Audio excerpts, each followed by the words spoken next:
The Marines mocked her old backpack. They saw faded canvas and worn leather straps, a relic from a forgotten war. The general saw something else entirely. He saw a ghost, and he froze. A critical mission hung in the balance. The most advanced drone in the fleet was dead on the tarmac. Everything could be lost if she remained the silent, invisible woman they all assumed she was. A legend was about to be revealed, not by a name, but by the worn-out pack she carried. The insignia stitched into its fabric was a secret only the dead and the very powerful were meant to know. Her name was listed as Mara on the transport manifest, a single-line item filed under civilian analyst, Tier 3 support. She stepped off the Osprey into the roaring heat of forward operating base Kestrel, a dust-choked island of razor wire and prefabricated steel in a sea of hostile sand. The air was thick with the smell of diesel fumes and nervous energy.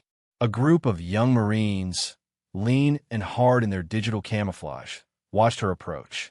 Their eyes, accustomed to scanning for threats, slid over her and dismissed her in the same instant. She was a woman older than most of them, probably early 40s, with lines around her eyes that spoke of exhaustion, not combat. Her hair was pulled back in a severe, functional knot.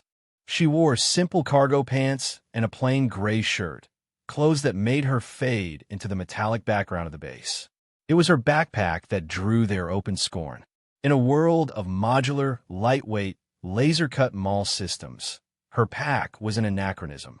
It was an old Alice pack, or something that looked like one, its olive-drab canvas sun-bleached to a pale, sickly green. The leather straps were cracked, and a brass buckle was tarnished with age. One of the Marines, a corporal with a swagger that outpaced his rank, nudged his friend. "Look at that. Think she found it in a museum?"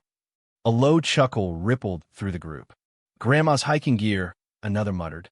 Mara heard them. She always heard everything. Her expression didn't change.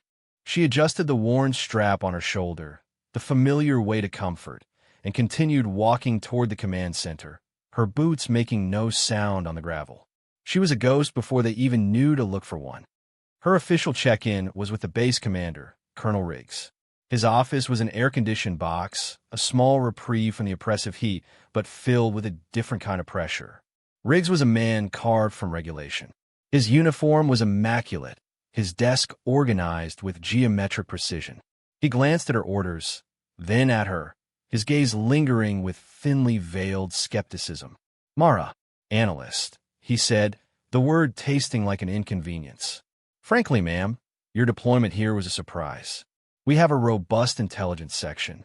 My own people are fully capable." He steepled his fingers, a gesture of condescending patience. "What, exactly, is your function?" The directive from command was vague. Mara met his gaze. Her own was steady, unblinking. "I'm here to observe and support," she said, her voice quiet, almost raspy from disuse. "Support what? The coffee machine?" he asked, a humorless smile touching his lips. He was testing her, looking for a reaction, a flicker of indignation or insecurity. He found nothing. She was a placid lake, and it irritated him. He looked past her, out his small window at the flight line, where his prized asset, the new Reaper X surveillance drone, was being prepped by a team of specialist technicians. "We are running a high-tempo operation here, ma'am. This is the sharp end of the spear. We don't have time for observers." The dismissal was clear. She was a bureaucratic add-on, a piece of administrative fluff in his well-oiled machine. "Find a spare bunk in the civilian contractor bay," he said, already turning back to his monitor. "Try to stay out of the way." Mara gave a slight, almost imperceptible nod and turned to leave. As she walked out, Riggs's eyes fell on her ancient backpack leaning against the doorframe. He scoffed under his breath. It was just one more piece of evidence that the woman was completely out of her depth. Mara found the assigned bay, a long, narrow container lined with metal bunks. The air was stale with the smell of sweat and recycled air.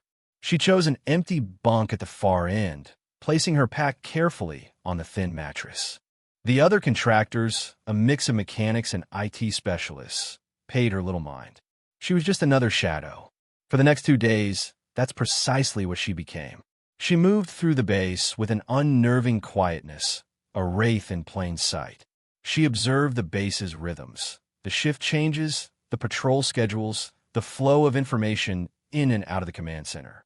She spent hours near the motor pool, watching the mechanics work, her focus absolute. Most of her attention, however, was reserved for the Reaper X drone and its team. She would stand for an hour at a time, motionless, just outside the designated perimeter of the hangar, watching the young technicians run their diagnostics. They were bright, confident, trained on the latest software simulators. They treated the drone like a complex video game. They knew the code, but they didn't know the machine. Mara knew machines. She knew the hum of a perfectly balanced engine, the subtle vibration of a stressed gear, the smell of an overheating capacitor.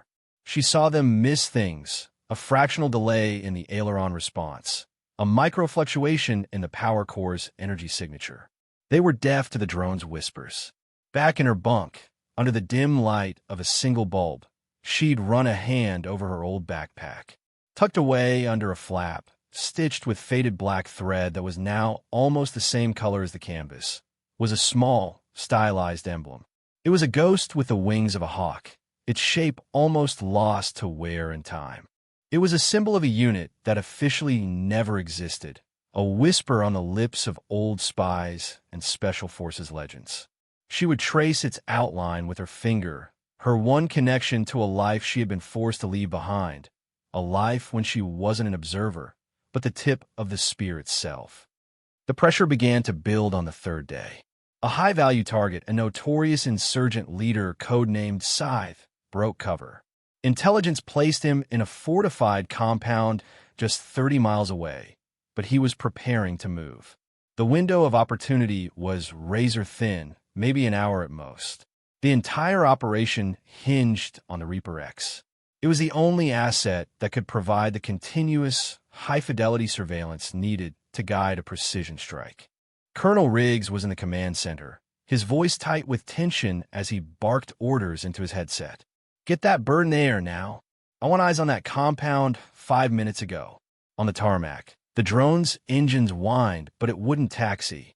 The techs, their youthful confidence evaporating under the colonel's fury, scrambled around the machine. Alarms blared on their ruggedized laptops. "Sir, we have a complete systems failure," one of the techs, a young sergeant named Evans, reported, his voice cracking. "The flight controls are offline. The optics are sending back corrupted data. It's a cascade failure. We can't isolate the source in the command center." The main screen that should have shown a crystal-clear satellite image was a mess of scrambled colors and static. "Unacceptable, Sergeant!" Riggs roared. "Fix it. That's $100 million piece of equipment. Make it work." Panic began to curdle the air. The techs ran the same diagnostics over and over, their actions becoming frantic and inefficient. They were rebooting systems, hoping for a digital miracle that wouldn't come. The problem wasn't in the software. It was deeper in the hardware, in the soul of the machine they didn't understand. Mara stood at her usual spot, watching the scene unfold. Her comm was a stark island in the growing sea of chaos. She could see the problem from 100 yards away. It wasn't one cascade failure. It was 3 small, independent faults in the power distribution manifold, creating a feedback loop that was frying the primary data bus. A flaw she had warned the original design committee about a decade ago. A flaw they had dismissed as a 1 in a million statistical improbability. The lead technician, Sergeant Evans, finally threw his hands up in defeat. "He keyed his comms, sir. It's no good. The primary bus is shot. We'd have to strip the whole thing down. It'll take 12 hours, maybe more." The silence from the command center was more terrifying than Riggs's shouting. The window was gone. The mission was a bust. Scythe would slip away. As the techs began to power down the unresponsive drone, a figure detached itself from the shadows of the nearby hangar. It was Mara. She walked onto the tarmac, her steps deliberate, her focus absolute. She didn't run. She didn't shout. She simply walked toward the crippled, multi-million-dollar machine. "Ma'am, you can't be here," a young Marine guard shouted, stepping to intercept her. "This is a restricted area." Mara didn't even look at him. She walked past him as if he were a ghost. Her eyes were locked on a small access panel near the drone's wing root, a panel not listed on any of the standard maintenance schematics. Evans and the other techs turned, annoyed and confused by the intrusion. "Ma'am, with all due respect, get back. You don't understand." His voice trailed off as she reached the panel. Using her bare hands, she unlatched it with a practiced twist. Inside was a tangle of wires and circuit boards they had never seen before. Her fingers, nimble and sure, dove into the mess. She didn't consult a manual. She didn't use a diagnostic tool. Her movements were fluid, economical, the work of a master craftsman.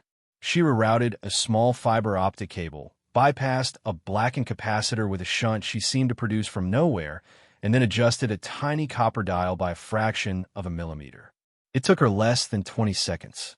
She closed the panel, the click of the latch echoing in the sudden silence of the tarmac. On the main console, the alarm stopped. The static on the screen flickered, resolved, and snapped into a stunningly sharp, high-definition image of the desert floor. In the command center, a collective gasp went through the room. The image of the compound was now on screen, clearer and more stable than they had ever seen it before. Colonel Riegstad, dumbfounded. What just happened? Evans, report. He barked into his headset. On the tarmac, Sergeant Evans was staring at Mara, his mouth agape. He keyed his mic, his voice a bewildered whisper. "Sir, it was the analyst. The woman. She just touched it. It's working, sir.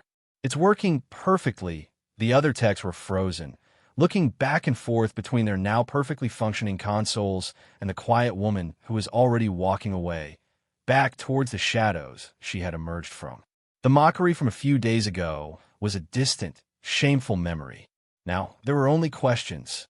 Whispers started to ripple through the command center and across the base. Who was she? An analyst didn't know the deep hardware of a prototype drone. A Tier 3 support contractor didn't have the clearance or the knowledge for that kind of fix. A young lieutenant, reviewing the security footage of the flight line, zoomed in on Mara as she walked away. Her strange, old backpack, once an object of ridicule, was now a source of intense curiosity. He enhanced the image, trying to get a clear look at the faded insignia on the canvas. It was too worn, too blurry, but it was there, a ghost of a symbol that held the key to the mystery. The perception of Mara had shifted. She was no longer an invisible annoyance. She was an enigma, and Colonel Riggs, his flagship mission unexpectedly saved, was determined to solve it. The target was on the move.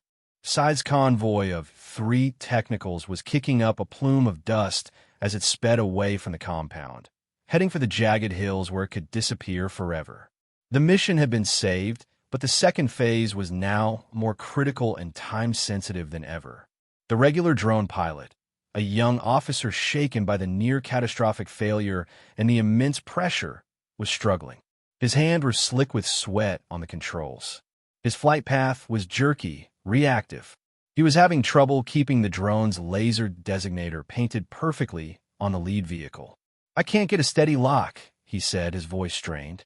"There's too much thermal wash from the rocks." Riggs watched the wavering targeting reticle on the main screen, his frustration mounting again. The window for a clean shot was closing with every passing second.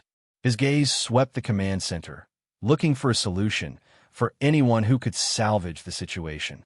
His eyes landed on Mara. She was standing near the back wall, observing the screen with that same unnerving calm. In that moment, instinct overrode protocol. He didn't know who she was, but he knew what he had just seen her do. He made a decision. "Get out of the chair, Lieutenant," he ordered the struggling pilot. He then looked directly at Mara, his voice no longer condescending, but a raw plea. "Mom, can you fly this thing?" It wasn't a question of qualification. It was a question of faith. Mara held his gaze for a beat, then gave that same, single, minimalist nod. She walked to the pilot station. The entire room held its breath. She slid into the seat, her hands settling onto the control sticks as if they were extensions of her own body. The effect was instantaneous and breathtaking. On the screen, the drone's flight smoothed out, the jerky movements replaced by an impossibly fluid grace. She wasn't just flying the drone, she was dancing with it. She used the thermal updrafts from the rocks that had baffled the previous pilot, riding them to gain altitude without a sound, making the drone a silent predator in the sky. She dipped the drone's nose, not to get closer, but to change the angle of the sun, eliminating the glare on the target vehicle. It was an act of artistry, of an intimacy with aerodynamics and atmospheric physics that no simulator could ever teach. The targeting reticle on the screen became rock solid, locked onto the dead center of the lead truck's engine block. "Lock is solid," she said, her voice a calm, steady anchor in the tense room. Ready for designation, Riggs stared, mesmerized. "Designate," he breathed. The missile streaked from its pylon miles away, a silent avenger guided by an invisible thread. The strike was perfect. The lead vehicle vanished in a flash of fire and debris. Mission complete. A heavy silence settled over the command center, a silence of pure awe. They had not just witnessed mission success. They had witnessed mastery. As the relief washed over the room, a priority alert flashed on the communication board. General Madsen was en route.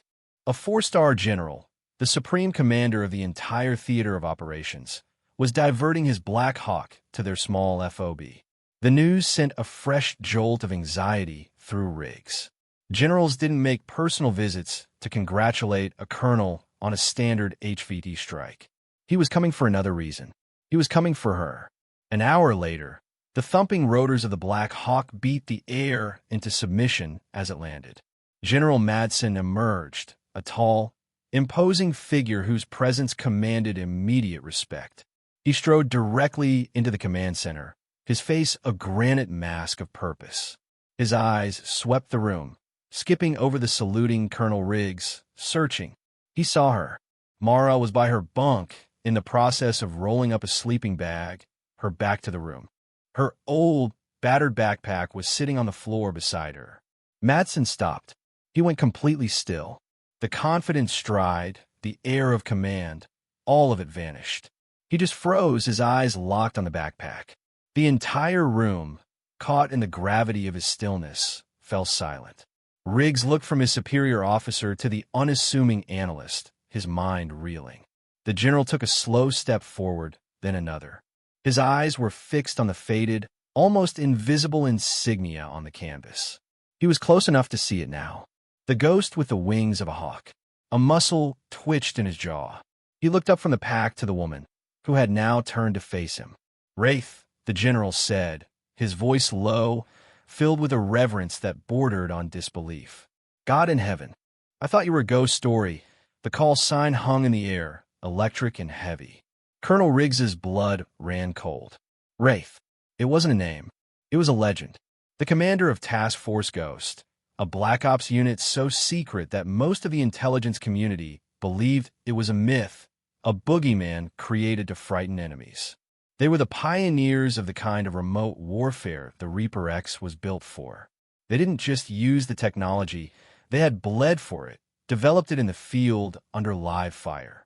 They were all reported as killed in action during a clandestine operation in the Hindu Kush Mountains a decade ago. Their files were sealed, their names erased. And their commander, Wraith, was the most legendary ghost of all. Madsen looked at Riggs, his eyes hard. "Colonel, do you know what that pack is? That's not a piece of gear. It's a tombstone. It was standard issue for Ghost Team. Every one of them was custom built. When a ghost fell, their pack was all that was brought back. We buried 6 of them at a black site in Nevada." He turned back to Mara. "Yours is the only one left." He finally understood. She wasn't an analyst. She was a survivor. She was the architect of the very system they were fumbling to operate.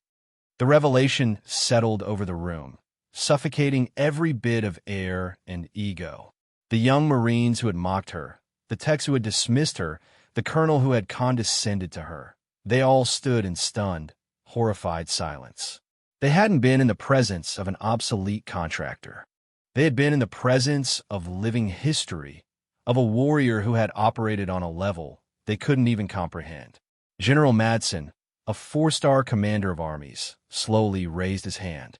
He didn't offer it for a shake. He brought it to his brow and rendered a slow, perfect, formal salute. It wasn't the salute of a superior to a subordinate.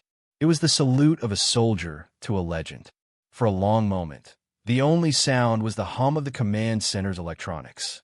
Then, Colonel Riggs, his face a mixture of profound shame and newfound awe, snapped his own body to attention. His arm shot up in a salute so sharp it seemed to crack the air. He understood now the quiet confidence, the lack of reaction to his arrogance, the impossible skill. It wasn't weakness. It was a discipline forged in a crucible he could barely imagine. Seeing the two highest-ranking officers at attention, the young lieutenant who had piloted the drone followed suit, his salute crisp and earnest. Then another Marine and another. A wave of silent, solemn respect washed across the room. Every soldier, every technician, every contractor turned to face Mara and stood at attention, saluting the ghost in their midst. The mockery she had endured was burned away by the fire of their collective reverence. Mara looked at them, her expression unreadable for a moment. Then a flicker of something, not a smile, but a deep, weary acknowledgement, passed through her eyes. She did not speak. She did not return the salute.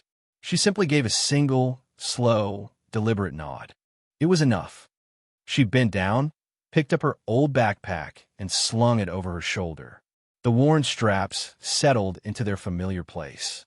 Without a word or a backward glance, she walked out of the command center, her boots making no sound on the floor. She moved through the door and back into the swirling dust of the base, disappearing as quietly as she had arrived. The general held his salute until she was gone. He slowly lowered his arm, a long, deep sigh escaping his lips. He turned to the assembled, still frozen personnel.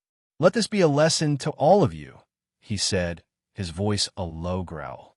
"True strength doesn't need to announce itself. The most dangerous weapon is the one you never see coming." He walked over to the pilot station she had just vacated. The main screen still showed the perfect, stable feed from the Reaper X drone, a silent testament to her skill. He placed a hand on the back of the empty chair, feeling a phantom warmth. The steady, powerful hum of the base's machinery seemed to fill the void she had left behind.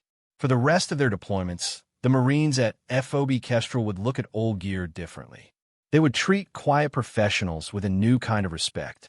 And sometimes, late at night, they would tell the story of the silent analyst with the ancient backpack, the ghost who walked among them for a few short days and reminded them what a true warrior looked like. The empty space where her pack had rested on the bunk became a kind of unspoken shrine, a symbol of a silent strength so profound it needed no medals, no speeches, only the quiet, earned, and absolute respect of those who were lucky enough to witness it.